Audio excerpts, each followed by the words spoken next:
gạo muộn trao nụ mong cha dối yêu là ở lúc nâng trái tư cha sai chỉ tàu lúc nâng sơ kén chờ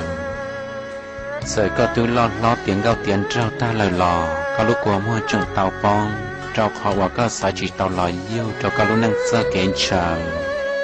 muôn đầu rau có tàu cua thiết ta kê chia xia trao họ và có nhẹ thế có xin gạo chỉ bố có yếu tố nâng và có lúc thế con chờ đợi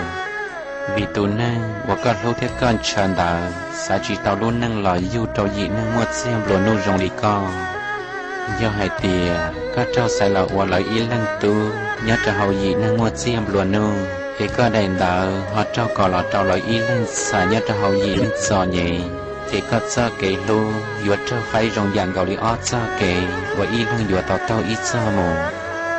tụi mày cứ ra do hai tìa mua ít nô tư có mỗi mình dành cho trò chơi trong trận đại lý có nhận thấy có xin cái này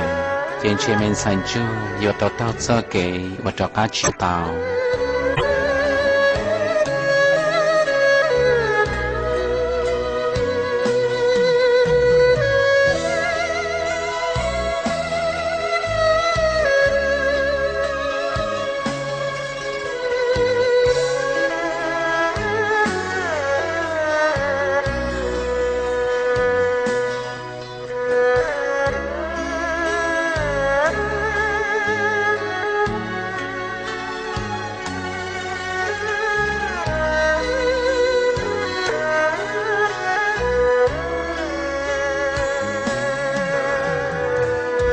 我冷丁能要正好轮点带喏，